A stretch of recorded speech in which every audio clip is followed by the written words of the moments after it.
ለምስክርነት የፈጠነች አንገቷን እስከ መስጠት የደረሰች የጌታችን ቃል ኪዳንን የተቀበለች ቅድስት ሶፊያ።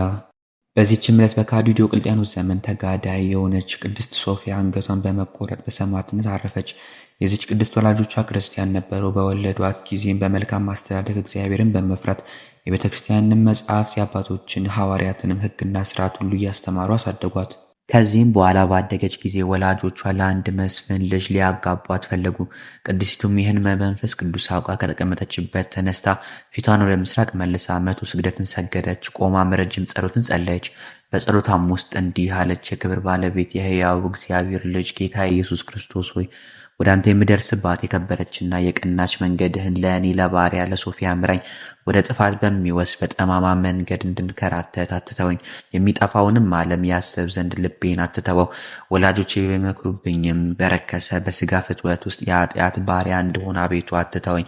የከበደ የዓለማዊ ፍላጎት ሸክምን ተሸካሚ አታድርገኝ። ቀላልና ልዝብ የሆነ ቀንበርህን ይሸከም ዘንድ ትከሻዬን ዘንበል አድርገው እንጂ። ጸሎቷንም ከፈጸመች በኋላ በአልጋዋ ላይ ተቀመጠች። ጥቂትም ቆይታ እንዲህ የሚል ሐሳብ መጣባት። ተነስቼ በስውር ልውጣ፣ ወደ ሩቅም ሂጄ ከበረሃ ውስጥ ገብቼ ለልዑል አምላክ ላገልግል። ከዚህም በኋላ ወላጆቿ የሰጧትን የምታገለግላትን ብላቴናዋን ጠራች። ወይን አምጥታ እንድታጠጣትም አዘዘቻት። ባመጣችላትም ጊዜ እርሷ ጥቂት ቀምሳ ያመጣችውን ወይን እስኪያልቅ ትጠጣ ዘንድ ብላቴናዋን አዘዘቻት።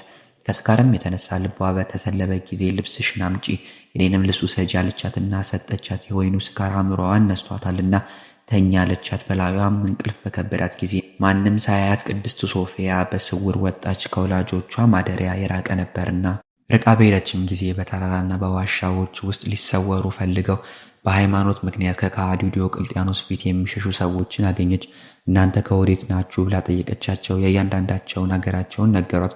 ደግማ ወዴት ትሄዳላችሁ አለቻቸው። እነርሱም ስለ ሃይማኖት ከዲዮቅልጥያኖስ የሆነውን ሁሉ ነገሯት። ይቺ መንገድ ወደ ዲዮቅልጥያኖስ ታደርሰኛለችን አለቻቸው። አዎን ታደርስሻለች አሏት። ከዚያም ጥቂት ተጉዛ ቁማ ረጅም ጸሎትን ጸለየች። ወደ ዲዮቅልጥያኖስን ደርሳ ክብር ይግባውና ክርስቶስን የምታመልክ ክርስቲያን እንደሆነች በፊቱ ታመነች። ዲዮቅልጥያኖስም የክብር ባለቤት የሆነ የክርስቶስን ስም በሰማ ጊዜ ቁጣን ተመላ። ወደ እርሱም እንዲያቀርቧት አዘዘ። በቀረበችም ጊዜ ለአጵሎን ስገጂ አላት። የሰው እጅ ለሠራው ለረከሱ የአጋንንትም ማደሪያ ለሆነው እንዴት ትሰግዳለሁ አለችው። ይህንንም ከእርሷ በሰማ ጊዜ እጅግ ተቆጣ። ከብረት በተሰራ ጅራፍም እንዲገርፏት አዘዘ። ሁለተኛም በአንገቷ ከባድ ደንጊያ አስረው ስጋዋ ተቆራርጦ እስኪወድቅ ድረስ በከተማው ጥጋጥግ እንዲጎትቷት አዘዘ። ይህንንም አድርገው ወደ ወህኒ ቤት አስገቧት። በማግስቱም ያመጧት ዘንድ አዘዘ። በመጣችም ጊዜ በክፉ አሟሟት እንዳትሞቺ ለአጵሎን ሰዊ አላት። እርሷም ክፉ ሞትስ ለአንተ ነው፣ የእኔስ ከአንተ የሚገኘ ሞት በፈጣሪ ዘንድ ሕይወት ነው አለችው። እርሱም ከገደልኩሽ በኋላ ድነሽ ትነሻለሽን አላት። አንተ ሰነፍ የኔን ተወውና ለአንተ የደይን ትንሣኤ አለህ አለችው። ይህንንም በሰማ ጊዜ አጥንቶቿ ሁሉ እስኪሰበሩ በብረት በትሮች እንዲደበድቧት አዘዘ። ይህንንም ሁሉ አደረጉባት። ዳግመኛም በብረት አልጋ ላይ ያስተኝተው ከበታቿ እሳትን እንዲያነዱ አዘዘ። ቀኑ በመሸ ጊዜ ወደ ወህኒ ቤት እንዲያስገቧት አዘዘ። በዚያችም ሌሊት የመላእክት አለቃ ቅዱስ ገብርኤል መጥቶ ገላዋን በመዳሰስ አዳናት። በማግስቱም ያመጧት ዘንድ አዘዘ። እርሷም ምንም ሕማም እንዳላገኘት ሆና በእግሯ መጣች። ከመታጠቢያ ቤት ታጥባና ተቀብታ የወጣች ትመስል ነበር። ንጉሡም ደህንነቷን አይቶ አደነቀ። የዚች ክርስቲያን ሴት የሥራዋን ጽናት እዩ። ትላንት በእሳት አሰቃይተናት ነበር፣ ዛሬ ድናለች አለ። እርሷም ሥራዬን አላውቅም፣ ነገር ግን ፈጣሪ ሥራዬን የሚሽር ነው አለች። ከዚህም በኋላ እሺ ያሰኛት ዘንድ ሊሸነግላት ጀመረ።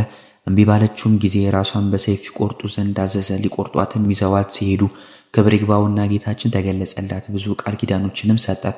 በማይታበይ ቃሉ መታሰቢያሽን የሚያደርገውን ሁሉ በስምሽም የሚመጸውተውን የገልሽንም መጽሐፍ የሚጽፈውን ሁሉ ቀበለዋለሁ፣ መንግሥተ ሰማያትንም አወርሰዋለሁ አለ። ከዚህ በኋላ አንገቷን በሰይፍ ቆረጡ። በጌታችንም ዘንድ የድል አክሊልን ተቀበለች። ለእግዚአብሔር ምስጋና ይሁን፣ እኛንም በጸሎቷ ይማረን፣ በረከቷም ከእኛ ጋር ለዘላለሙ ይኑር አሜን።